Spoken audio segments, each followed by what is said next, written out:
আসসালামু আলাইকুম। আবার একটি নতুন রেসিপি নিয়ে আপনাদের সামনে হাজির হয়েছি। আজ আমি আপনাদের তৈরি করে দেখাবো পাবদা মাছের রেসিপি। আর এই পাবদা মাছটা কিন্তু অন্যান্য পাবদা মাছের তুলনায় বেশি স্বাদ এবং বেশি টেস্টি। এই রেসিপিটা আপনারা একবার বাসায় তৈরি করে দেখবেন। এই রেসিপিটা অন্যান্য পাবদা মাছের টেস্টের অনুযায়ী এটা 3 গুণ বেশি টেস্টি হবে। এটা যদি আপনি একবার বাসায় তৈরি করে খান তাহলে কিন্তু অন্যান্য যে পাবদা মাছের রেসিপিগুলি আছে এর একটাও আপনার খেতে মন চাইবে না, জাস্ট শুধু এই রেসিপিটাই আপনার খেতে মন চাইবে, এতটাই লোভনীয়। তাহলে চলুন আমরা রান্নায় চলে যাই। দেখুন আমি এর জন্য কিছু মশলা এখানে বেটে নিয়েছি। আমি এখানে পোস্ত এবং সাদা সরিষা একসঙ্গে বেটে নিয়েছি। পেঁয়াজ পেস্ট করে নিয়েছি, আদা এবং রসুন এবং কাঁচা জিরা। আমি এখানে পোস্ত এবং সাদা সরিষাটা বেটে নেওয়ার সময় 2টা কাঁচামরিচ এখানে বেটে নিয়েছি, সঙ্গে একটু লবণ।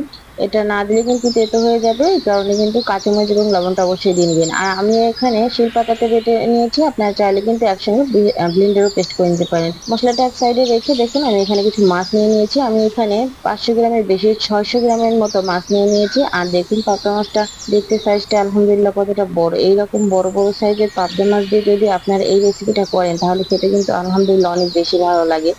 দেখুন মাছটা আমি কেটে দিয়ে পরিষ্কার করে নিয়েছি। আর এখন কিন্তু আমি মাছটাকে একটু মেরিনেট করে নিব। আমি সামান্য একটু লবণ, হলুদ এবং লাল মরিচের গুঁড়া দিয়ে এটাকে মেরিনেট করে সরাসরি রান্নায় চলে যাব। আমি কিন্তু এটা একদমই রেস্টে রাখবো না। দেখুন আমি একটা কড়াই বসিয়ে দিয়েছি আর সাদা তেল নিয়ে নিয়েছি। আমি রান্নাটা সাদা তেলে করবো, আপনারা চাইলে কিন্তু সরিষার তেলেও করতে পারেন। মাছটা আমি একে একে করে একটু ভেজে নিচ্ছি। মাছটাকে কিন্তু আমি খুব বেশি ভাজবো না, হালকা একটু লাল করে ভেজে নিব। কড়া করে ভাজার দরকার নেই, আপনার যে যেমন পছন্দ করেন সেভাবে কিন্তু ভেজে নিতে পারেন। আমার একটা পাশ হয়ে গেছে, আমি মাছটাকে আমি একটু উল্টে দিয়েছি। আর দেখুন এখন কিন্তু আমার মাছটা এখানে ভেজে নেওয়া হয়ে গেছে। আমি প্রত্যেকটা মাছ আমি তুলে নেব, এইভাবে করে আপনারা একটু ভেজে নেবেন। আর বাকি যে মাছগুলো আছে এগুলো কিন্তু আমি সেম প্রসেসে ভেজে নিচ্ছি। এখন আমি একটা কড়াই বসিয়ে দিয়েছি, অন্য একটি কড়াই। এখন এই যে মাছের যে তেলটা ছিল এই তেলটা আমি দিয়ে দিচ্ছি, সঙ্গে আরো কিছুটা তেল আমি এখানে অ্যাড করে দিলাম। আর এই যে তেলটা যে এখন গরম হয়ে গেছে, এই গরম তেলে আমি আগে থেকে বেটে রাখা যে মশলাগুলো একসঙ্গে সবগুলি দিয়ে দিচ্ছি।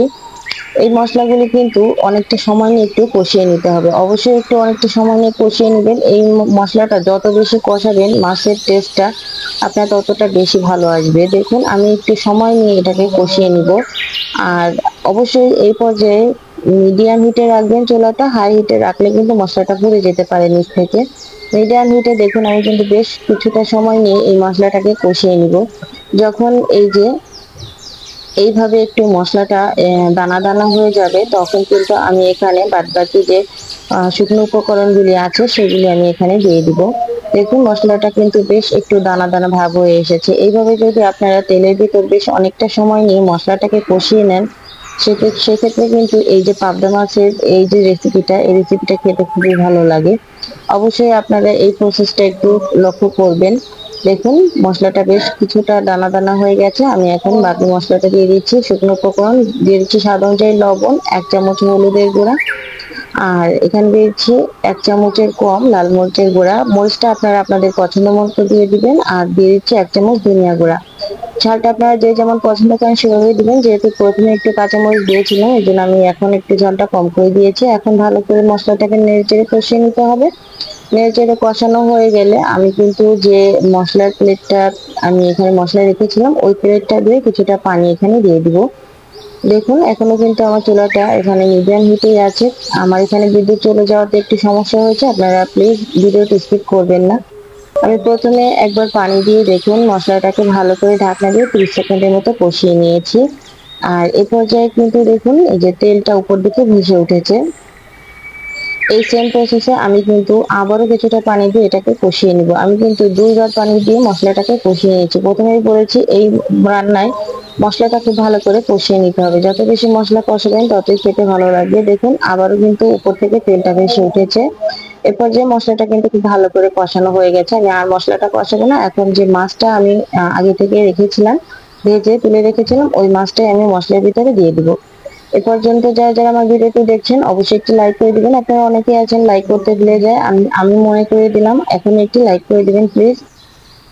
একে একে কিন্তু আমি সবগুলি মাছই এই যে মশলাটার ভিতরে দিয়ে দিব।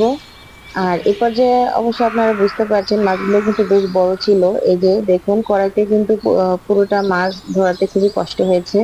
এখন ঢাকনা দিয়ে আমি মাছটাকে 30 সেকেন্ডের মতো কষিয়ে নেব একটা পাশ।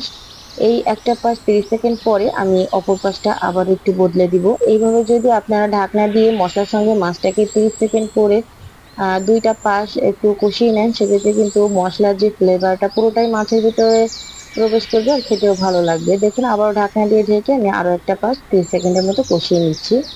এই যে এই পর্যায়ে কিন্তু মাছটা কষানো হয়ে গেছে। এখন পর্যাপ্ত পরিমাণে পানি দিয়ে দিলাম। যে যেমন গ্রেভি রাখবেন সেভাবে কিন্তু পানিটা দিয়ে দিবেন। আমি আমার পছন্দ মতো পানিটা দিয়ে দিয়েছি। আপনারা আপনাদের পছন্দ অনুযায়ী পানিটা দিয়ে দিবেন। এখন পানিটা দিয়ে ঢাকনা দিয়ে ঢেকে আমি এটাকে হাই হিটে রান্না করবো 5 মিনিটের জন্য। দেখুন 5 মিনিট পরে পানিটা কিন্তু বেশ অনেকটাই শুকিয়ে গেছে। আর এই পর্যায়ে আমি এটাকে আর নাড়াচাড়া করবো না, খুন্তির সাহায্যে আমি এইভাবে কড়াইয়ের দুই পাশটা ধরে একটু ঝাঁকিয়ে নেড়ে দিব, এতে করে মাছটা ভেঙে যেতে পারে।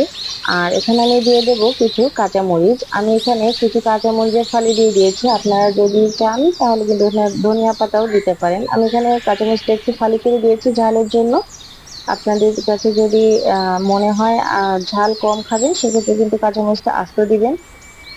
মানে ফালি করার কোনো প্রয়োজন নেই। কাঁচামরিচটা দিয়ে আমি ঢাকনা দিয়ে ঢেকে আরো 5 মিনিটের মতো এটাকে নর্মাল হিটে রান্না করে নিব।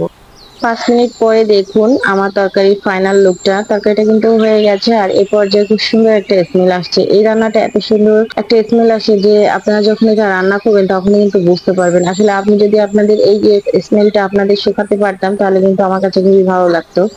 এটা এতটাই মজাদার এবং মানে সুঘ্রাণ বের হয় যে খেতে খুবই ভালো লাগে।